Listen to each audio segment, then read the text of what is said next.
People don't notice the exact moment their job stops being their job. It usually happens quietly. One day you're doing the role you were hired for, and the next day you're doing three people's tasks. For the same paycheck, of course. No promotion, no raise, not even a genuine thank you. Just more responsibilities stacked on top of the ones you're already drowning in.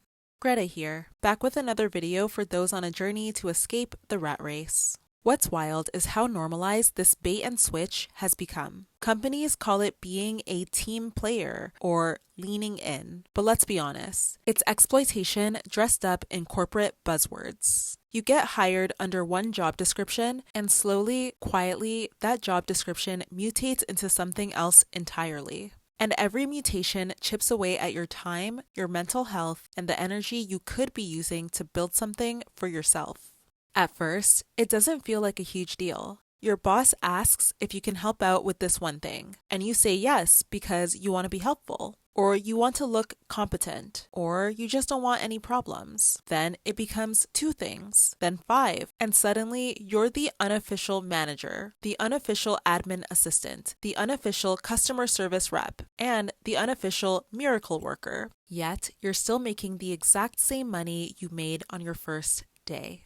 And here's the part that messes with your head. You start feeling anxious about work you're not even being paid to do. You go from feeling like you were finally getting the hang of your job to feeling like you're constantly behind, constantly overwhelmed, constantly trying to catch up to expectations that were never part of your contract in the first place. This creates a stressful cycle. You start waking up with dread. Your stomach drops when you get an email notification. You rehearse future conversations in your head. You tell yourself, if I work a little harder, I'll feel on top of things again. But you never do, because the finish line keeps getting moved. Every time you meet a new expectation, they add another one, and then another, and then another. That feeling of being trapped comes from realizing that the job that you once felt relatively comfortable in has shapeshifted into something heavier, more demanding, and more exhausting.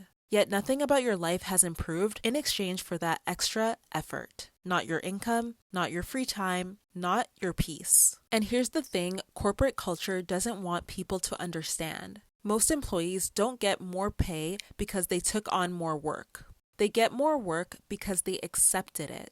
Once you prove you can handle the workload of 3 people, they start to think it's normal. They start to think it's expected. And eventually, they'll start wondering why you're slipping when you're exhausted and burning out. But here's where everything shifts. Instead of letting this bait and switch drain you, frustrate you, and leave you feeling stuck, you can use it as fuel. You can use it as proof. Proof that you are capable of far more than what this job is giving you in return. Proof that your time, your skills, and your energy would be valued so much more if you invested them into your own business instead of someone else's. And the goal isn't to completely give up on work overnight. It's to quiet quit strategically. Pull back your energy. Stop volunteering yourself. Stop being the automatic yes. Do the job you were hired to do. Nothing more, nothing less. You don't need to be the hero of the team. You don't need to carry the whole department. You don't need to be the person they rely on to fix every mess. You need that energy for yourself. Quiet quitting isn't laziness. It's recalibration. It's self-preservation. It's the moment you stop treating your job like a lifelong commitment and start treating it like what it actually is, a stepping stone, not a destination. When you stop pouring yourself out for a job that keeps moving the goalpost, you finally have the bandwidth to work on your business after hours. That's when you start building your exit plan. That's when you start creating other streams of income. That's when you begin transitioning out of survival mode and into strategy mode. Because once you start putting that reclaimed time towards your dreams, you'll notice your mindset shift. You'll feel less trapped, less resentful, less drained. Every hour you put into your own business is an hour that pays you back in the future. The bait and switch shows you exactly why you need to escape.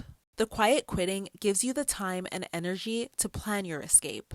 And the work you put into your business becomes the actual escape. And I think that's the empowering part. Realizing you're not powerless. You don't have to stay stuck. You don't have to keep letting your role expand while your paycheck stays frozen. You can take back control of your time, your mental health, your creativity, and your sense of purpose. And maybe the most important thing to remember is this: jobs will always ask for more, but your business will always give back more. When you build something for yourself, every extra hour you put in compounds. It grows. It pays you in freedom, not frustration. It gives you choices instead of anxiety. So, the next time your boss tries to casually add something small to your workload, let it be another reminder. Not a reminder of how trapped you feel, but a reminder of why you're building something better. A reminder of why you're reclaiming your time. A reminder of what you're working toward. And one day, maybe sooner than you think, you'll walk away from that job without looking back. Not because you finally got a raise, not because the workload finally became fair, but because you built something of your own that made the bait and switch irrelevant. There's no need to choose between survival and a peace of mind. Remember, your job is temporary, but only if you want it to be. Until next time.